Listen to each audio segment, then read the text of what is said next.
देव प्रतिष्ठा की सामान्य विधि।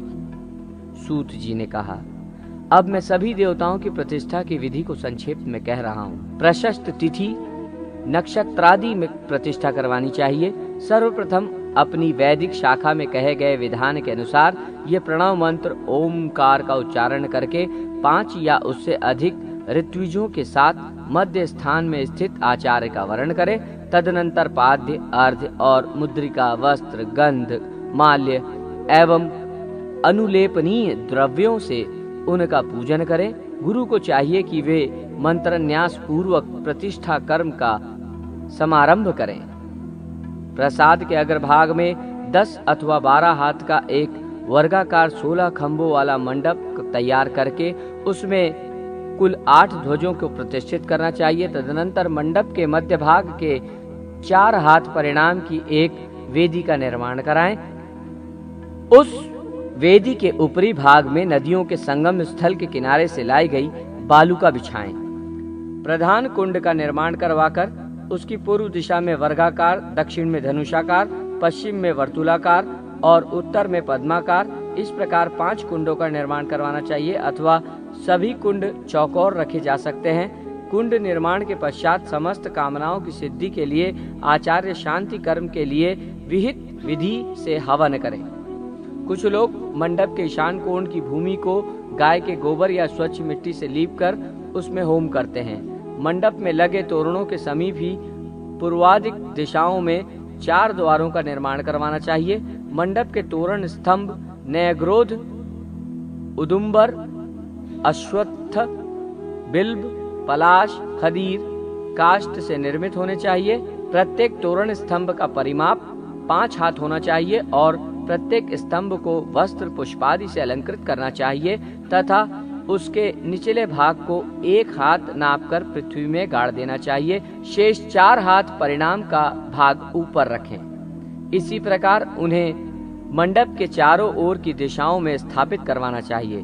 मंडप के पूर्वी द्वार पर मृगेंद्र, दक्षिणी द्वार पर हैराज, पश्चिमी द्वार पर गोपति तथा उत्तरी द्वार पर देव शार्दूल का न्यास करें। पहले अग्नि मिले इस मंत्र से पूर्व द्वार की दिशा में मृगेंद्र का न्यास करें। तदनंतर इशेत्वेति च इस मंत्र से दक्षिण द्वार की दिशा में हयराज का, अग्न आयाहि इस मंत्र से पश्चिम द्वार की दिशा में गोपति का और शम नो देवी इस मंत्र से उत्तर द्वार की दिशा में देव शार्दूल का न्यास करना चाहिए। मंडप की पूर्व दिशा में मेघवर्ण के समान श्याम अग्नि कोण में धूम्रवर्ण, दक्षिण दिशा में कृष्णवर्ण, नैऋत्य कोण में धूरसवर्ण, पश्चिम दिशा में पांडुरवर्ण, वायु कोण में पित्तवर्ण, उत्तर दिशा में रक्तवर्ण, ईशान कोण में शुक्लवर्ण तथा मंडप के मध्य भाग में अनेक वर्ण वाली पताका को स्थापित करें। इंद्र विद्येधि इस मंत्र से पूर्व दिशा में इंद्र, संसुप्ति इस मंत्र से अग्निकोण में अग्नि, यमोनाग इस मंत्र से दक्षिण दिशा में यम, रक्षोहणावेति मंत्र से नैऋत्य में नैऋत्य, पश्चिम में वरुण तथा ओम वातेति मंत्र के वावव्य से वासुदेव का अभिषेक करके उत्तर में ओम आप्याय स्वेति मंत्र से कुबेर की पूजा करें। ओम तमीशान इस मंत्र से ईशान दिशा में ईशान और मंडप के मध्य भाग में ओम विष्णु लोकेर्ति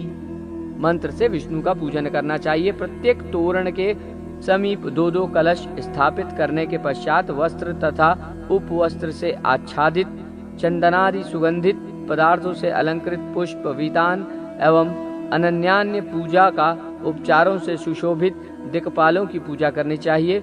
ओम त्रातारमिंद्र मंत्र से इंद्र, ओम अग्निमूर्धा मंत्र से अग्नि, ओम अस्मिन् वृक्ष मंत्र से निऋत्ति, ओम किम चे दधातु मंत्र से वरुण, ओम आचत्वा मंत्र से कुबेर, ओम इमा रुद्रेति मंत्र से रुद्र आदि दिक्पालों की पूजा करके विद्वान आचार्य को चाहिए कि वो वावव्य कोण में ओम द्रव्य एवं अन्य पूजा में प्रयुक्त वस्तुओं को स्थापित करे। तदनंतर वो गुरु वहां रखी गई श्वेत शंखादिक शास्त्र विहित समस्त वस्तुओं का एक बार दृष्टिपात कर ले। ऐसा करने से निश्चित द्रव्यों की शुद्धि हो जाती है। तत्पश्चात हृदयादि षडंगों का न्यास व्याहृति और प्रणव मंत्र से संयुक्त करके क्रमशः मंत्रों का उच्चारण करते हुए हृदय, सिर, शिखा, कवच, नेत्र, करतल और करपृष्ठ का स्पर्श करें। तदनंतर ओम अस्त्राय फट मंत्र से अस्त्र का न्यास भी करना चाहिए, क्योंकि ये न्यास कर्म समस्त इच्छाओं को पूर्ण करने वाला होता है। अस्त्र मंत्र के द्वारा अक्षत और विष्ठर को अभिमंत्रित करके उसी प्रकार विष्ठर के द्वारा यज्ञ मंडप में एकत्रित समस्त द्रव्यों का स्पर्श करें। तत्पश्चात अस्त्र मंत्र से पवित्र किए गए उन अक्षतों को अपने चारों ओर बिखेर दें। उसके बाद पूर्व दिशा से लेकर अग्नि कोण, दक्षिण, नैऋत्य कोण, पश्चिम, वायु कोण, उत्तर और ईशान कोण पर्यंत मंडप में अभिमंत्रित अक्षतों का निक्षेप करके संपूर्ण यज्ञ मंडल का लेपन करवाना चाहिए। तदनंतर याज्ञिक गुरु को चाहिए कि वो अर्धपात्र में गंधादि से युक्त जल को पूर्ण कर मंत्र समूहों से उसे अभिमंत्रित करे। उसी अभिमंत्रित जल से यज्ञ मंडप का प्रोक्षण करना चाहिए। उसके बाद जिस देव की प्रतिष्ठा करनी है उसी देव के नाम से मंडप के ईशान कोण में कलश स्थापित करके उससे दक्षिण भाग में अस्त्र मंत्र से अभिमंत्रित वर्धिनी की स्थापना करें। उसके बाद कलश, वर्धिनी, ग्रह और वास्तोस्पति देव की यथाविहित आसन पर प्रतिष्ठा के साथ पूजा करके आचार्य प्रणव मंत्र का जप करें। तदनंतर सूत्र से वेष्टित पंचरत्नों से युक्त 2 वस्त्रों से आच्छादित सब प्रकार की औषधियों तथा चंदनादि सुगंधित पदार्थों से अनुलिप्त उस कलश की पुनः पूजा करें। साथ ही उस कलश में प्रतिष्ठित देवता की भी पूजा करनी चाहिए। तदनंतर उत्तम वस्त्र से वर्धिनी को आच्छादित करके उसके साथ कलश को घुमाएं। वर्धिनी की जलधारा से उस कुंभ को सिंचित करके उसके आगे की वर्धिनी को स्थापित करें। वर्धिनी के साथ उस कुंभ का पूजन करके स्थंडिल में मूल देवता की पूजा करें। उसके बाद वायव्य कोण में एक घट की स्थापना करनी चाहिए। उसमें गणपति का आवाहन कर ओम गणाना त्वेति मंत्र से उनकी पूजा करके ईशान कोण में दूसरा घट स्थापित करें। उसमें वास्तु दोष परिहार के लिए ओम वास्तुष्पते इस मंत्र से वास्तुदेव की पूजा करनी चाहिए। कुंभ के पूर्व भाग में भूत और गणदेव को बलि प्रदान कर वेदी का आलंबन करें। तदनंतर ओम योगे योगेति मंत्र से हरे कुशों का आस्तरण करें और ऋतुजों के साथ आचार्य और यज्ञ दीक्षित ये श्रेष्ठ यजमान स्नान पीठ पर उस देव मूर्ति को प्रतिष्ठित करें। उस समय विविध दैविक मंत्रोच्चार के साथ जय जयकार की मंगल ध्वनि करनी चाहिए। स्नान करवाने के लिए पीठ सहित उस देव मूर्ति को ब्रह्म रथ पर बिठाकर ईशान कोण में अवस्थित मंडप पीठ में स्थापित करें। तदनंतर ओम भद्र कर्णेति मंत्र से स्नान कराकर यज्ञीय सूत्र या वल्कल वस्त्र से पोंछकर मूर्ति को स्वच्छ करके तुर्यादिक वाद्य यंत्रों का वादन करते हुए लक्षणों द्वार करें। उसके बाद कांस्य या ताम्र पात्र में स्थित घृत और मधु से मिश्रित अंजन को सोने की शलाका से लेकर उस प्रतिमा की आंखों में अंजन करें। अंजन लगाने के लिए ओम अग्नि ज्योतिति मंत्र से देव के नेत्रों को उद्घाटित करना चाहिए। अंजनादि से सुशोभित उस देव प्रतिमा का नामकरण स्थापना करने वाला व्यक्ति करे।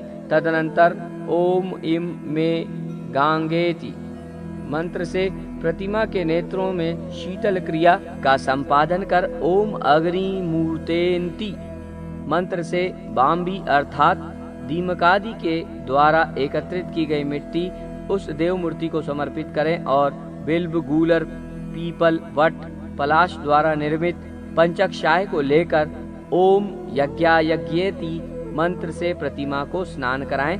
तत्पश्चात पंचगव्य से स्नान कराकर सहदेवी, बला, शतमूली, शतावरी, घृतकुमारी, गडुची, सिही तथा व्याघ्री इन औषधियों से युक्त जल से ओम या औषधीति मंत्र द्वारा स्नान कराएं। तदनंतर ओम या फलनीति मंत्र के द्वारा फल स्नान कराने का विधान है। तत्पश्चात ओम द्रुपदादिवेति मंत्र से विद्वानों को ऊर्ध्वर्तन कृत करना चाहिए।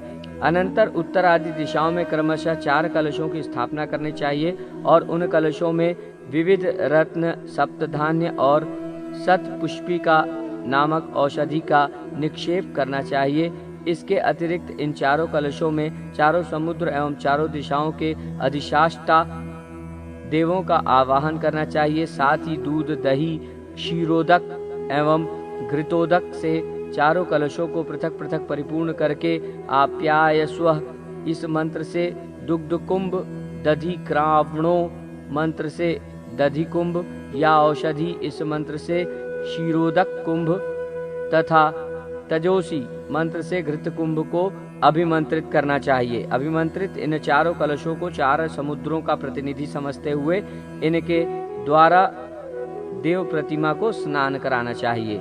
इस प्रकार स्नान संपन्न उस देव प्रतिमा को सुंदर वेशभूषा से अलंकृत करके गुग्गुल का धूप प्रदान करें। तत्पश्चात पुनः कुंभों में पृथ्वी पर विद्यमान सभी तीर्थों, नदियों तथा सागरों का विन्यास करना चाहिए। उन कुंभों को ओम या औषधीति मंत्र से अभिमंत्रित करके उनसे पुनः उस देव प्रतिमा का अभिषेक करें। जो व्यक्ति अभिषेक के अवशिष्ट जल से स्नान करता है वो सभी पापों से मुक्त हो जाता है।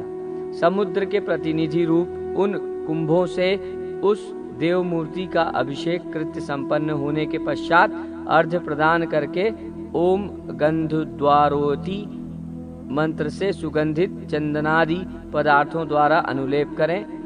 साथ ही शास्त्रों से विविध वेद मंत्रों में देव मूर्ति न्यास की प्रक्रिया भी संपन्न करें। तत्पश्चात ओम इम वस्त्रेति मंत्र के द्वारा वस्त्रों से मूर्ति को आच्छादित करें। इसके बाद ओम कविहावीति मंत्र का उच्चारण करते हुए उस प्रतिमा को सुंदर मंडप में ला करके ओम संभावयेति मंत्र से शैया पर स्थापित करें।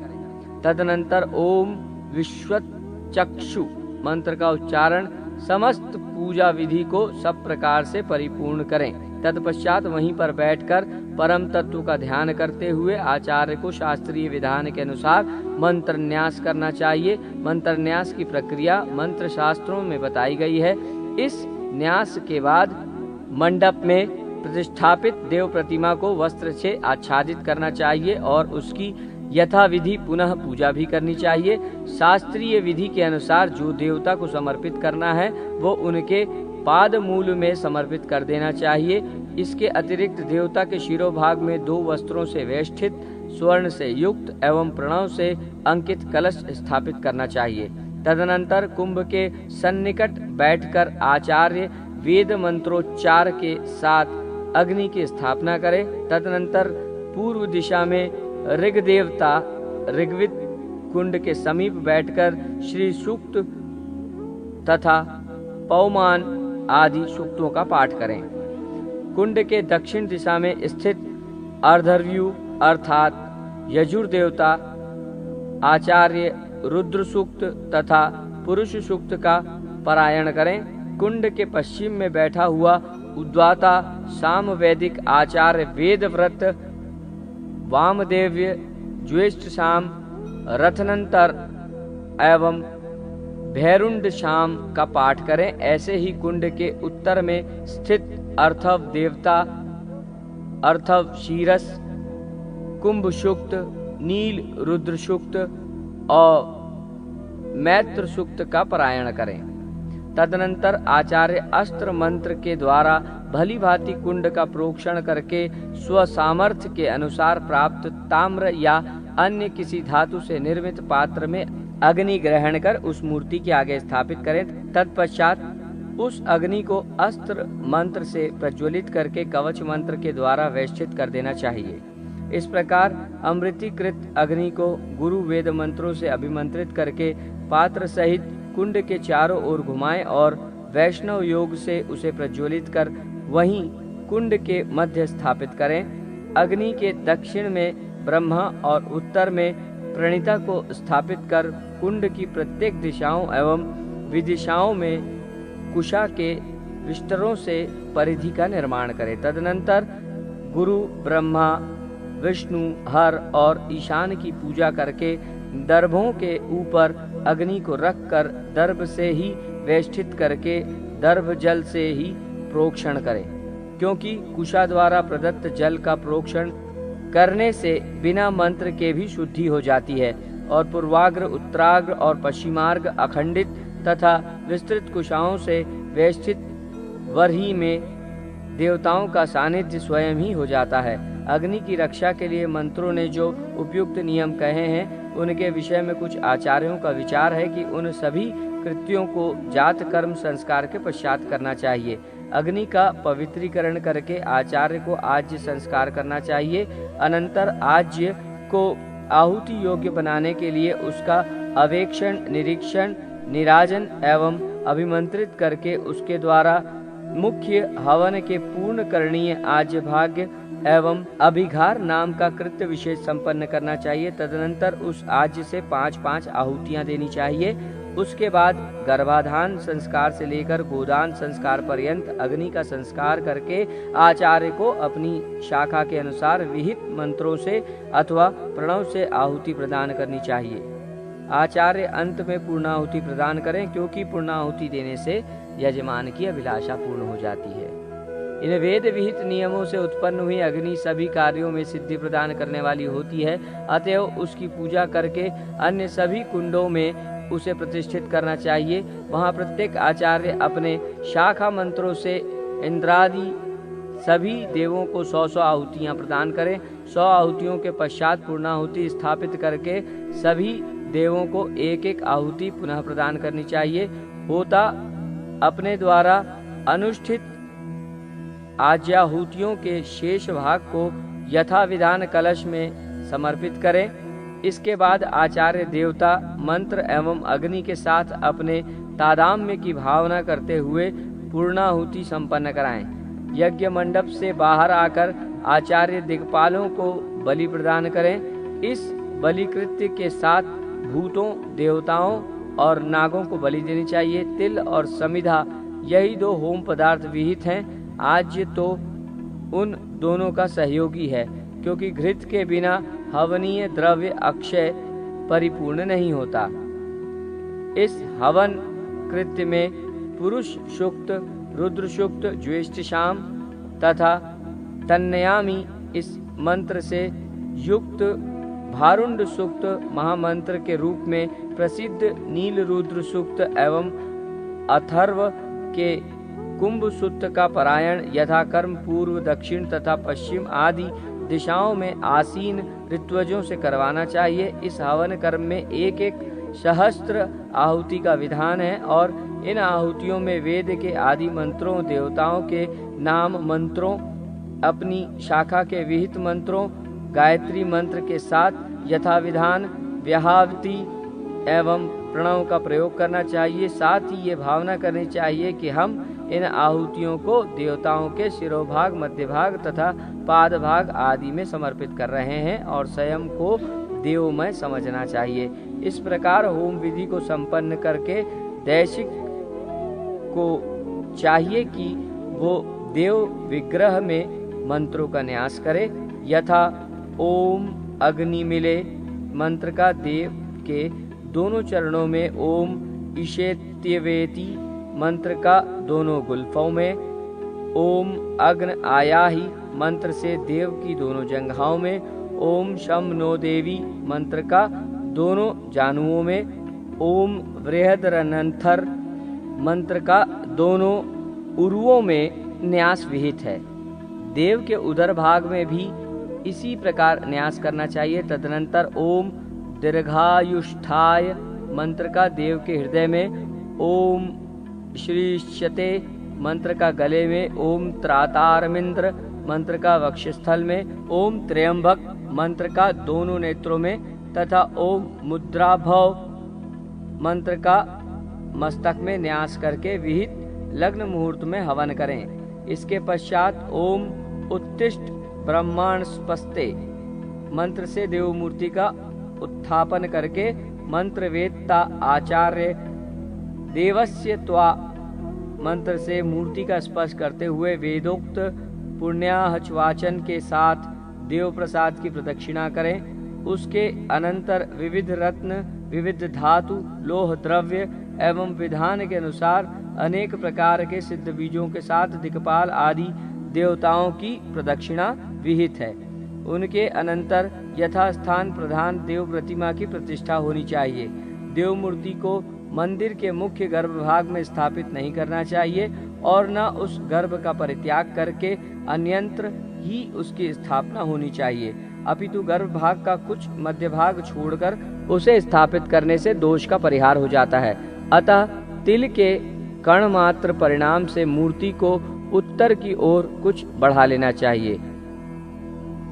कुछ मंत्रों द्वारा गुरु देव मूर्ति का यथाविधि विन्यास एवं अभिमंत्रित करें। साथ ही सुप्रतिष्ठित देव प्रतिमा को यथाविधान संपात कलश के जल से ही स्नान कराना चाहिए। तदनंतर धूप, दीप, अन्य सुगंधित पदार्थ तथा नैवेद्य से उस देव प्रतिमा की विधिवत पूजा करके अर्घ्य प्रदान करें और प्रणाम निवेदन करके क्षमा याचना करें। उसके बाद अपनी शक्ति के अनुसार यजमान ऋत्विजों को पात, वस्त्र एवं उपवस्त्र, छत्र, सुंदर बहुमूल्य अंगूठी तथा दक्षिणा देकर संतुष्ट करें।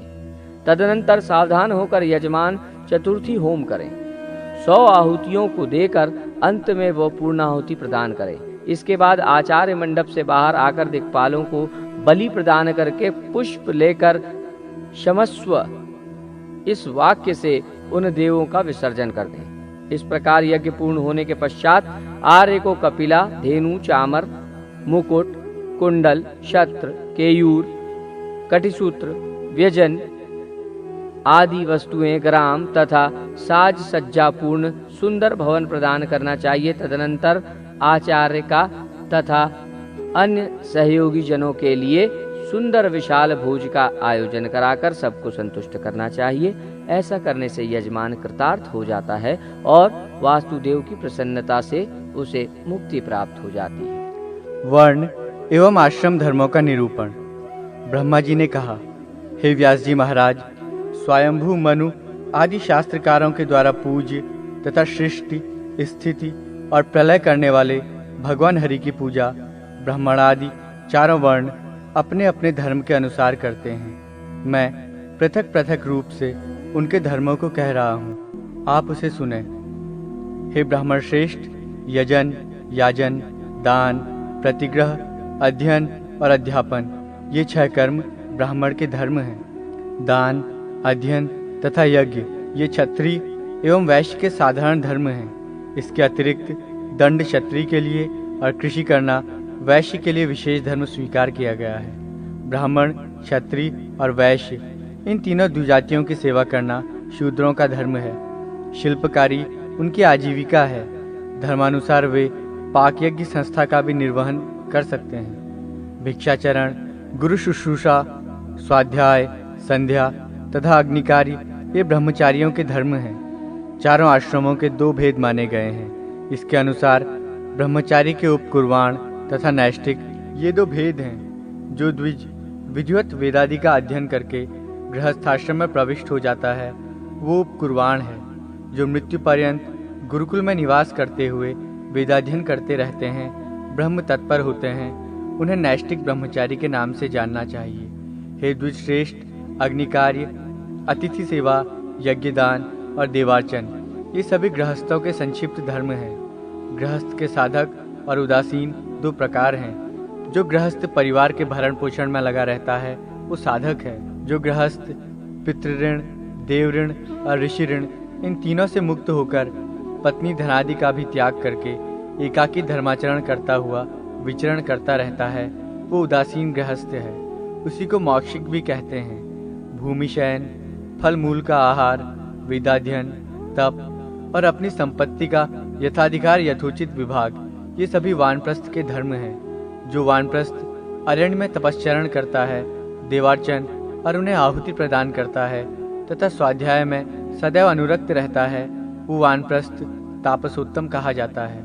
ऐसे ही जो वानप्रस्थ तप के द्वारा शरीर को अत्यंत क्षीण करके ईश्वर के ध्यान में सदा निमग्न रहता है, वो वानप्रस्थ में रहता हुआ भी सन्यासी के रूप में जाना जाता है। जो भिक्षु नित्य योगाभ्यास में अनुरक्त होकर ब्रह्म की प्राप्ति के लिए प्रयासरत एवं जितेंद्रीय बना रहता है, उसको पारमेष्ठिक सन्यासी कहते हैं। जो सदैव आत्म तत्व अनुसंधान में प्रेम रखने वाले हैं, नित्य तृप्त हैं, जो संयम नियम से रहते हैं, ऐसे महामुनि योगी भिक्षु कहे जाते हैं। भिक्षाचरण, वेदाध्ययन, मौनावलंबन, तप, ध्यान, सम्यक ज्ञान और वैराग्य ये भिक्षु के सामान्य धर्म माने गए हैं। पारमेष्ठिक सन्यासी 3 प्रकार के हैं: ज्ञान सन्यासी, वेद सन्यासी एवं कर्म सन्यासी।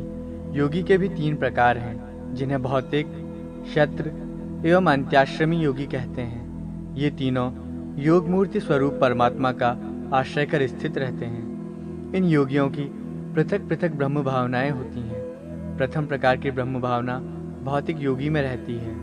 दूसरी मोक्ष भावना क्षत्र योगी में रहती है, इसी को अक्षर भावना कहते हैं। तीसरी भावना को अंतिम भावना कहते हैं, जो पारमेश्वरी भावना के नाम से जानी जाती है। मनुष्य को धर्म से ही मोक्ष की प्राप्ति होती है, अर्थ से काम पुरुषार्थ की प्राप्ति होती है। वेद में प्रवृत्ति और निवृत्ति के भेद से 2 प्रकार के कर्म कहे गए हैं। वेद शास्त्रानुसार अग्नि, आदिदेव एवं गुरु विप्रादि को प्रसन्न करने के लिए जो कर्म विहित हैं, वे प्रवृत्ति कर्म हैं, तथा सविधि कर्मानुष्ठान से चित्त शुद्धि के अनंतर आत्मज्ञान मात्र में सदा रत रहना निवृत्ति कर्म है। क्षमा, दम, दया, दान, निर्लोभता, स्वाध्याय, सरलता, अनसूया, तीर्थ का अनुसरण, सत्य, संतोष, आस्तिक्य, इंद्रिय निग्रह, देवार्चन, विशेषकर ब्राह्मणों का पूजन, अहिंसा, प्रियवादिता, अरुक्षता और अपैशून्य, चुगली न करना, इन सभी को चारों आश्रमों का सामान्य धर्म स्वीकार किया गया है। इसके बाद अब मैं चारों वर्णों को प्राप्त होने वाले स्थान के विषय में कह रहा हूँ। उपयुक्त वेद विहित कर्मों को करने वाले ब्राह्मणों के निमित्त प्राजापत्य नाम का स्थान है, अर्थात ब्राह्मण ऐसे धर्मों का पालन करता हुआ अंत समय में प्राजापत्य लोक प्राप्त करता है। युद्ध में न भागने वाले धर्मरत क्षत्रियों को स्वर्ग में इंद्र का स्थान प्राप्त होता है। सदैव अपने धर्म में अनुरक्त रहने वाले वैश्य अंत में मरुदेव के स्थान को प्राप्त करते हैं। ब्राह्मण आदि द्विजों की सेवा में तत्पर रहने से शूद्रों को गंधर्व लोक प्राप्त होता है। ऊर्ध्वरेतस ब्रह्मनिष्ठ 88 सहर्ष ऋषियों ने तपस्या के द्वारा जिस स्थान को प्राप्त किया था, वही स्थान गुरुकुल में निवास करने वाले ब्रह्मचारी को प्राप्त होता है।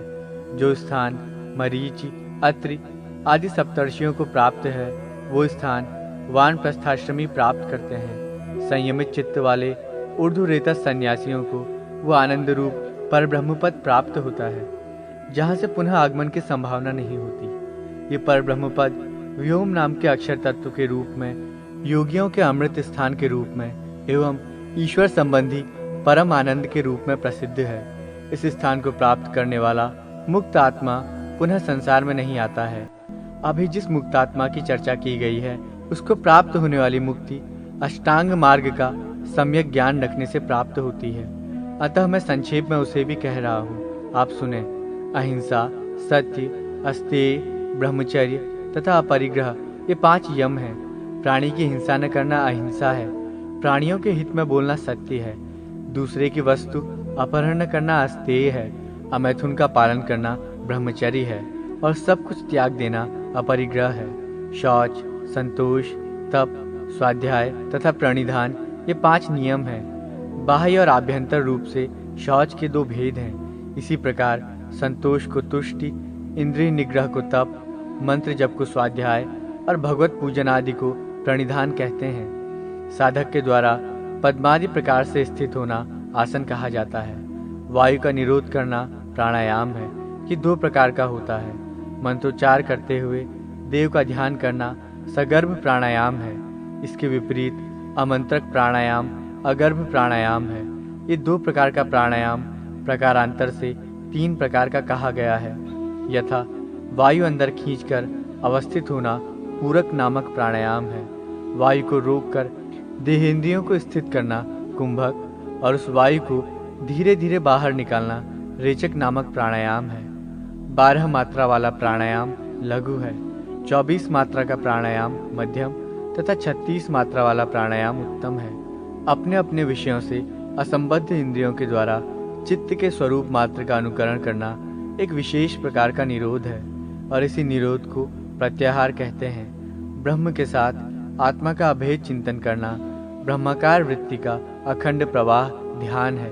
उस काल में मन के द्वारा धैर्य का अवलंबन करना ध्येय में चित्त की निश्चल रूप में स्थिति धारणा है।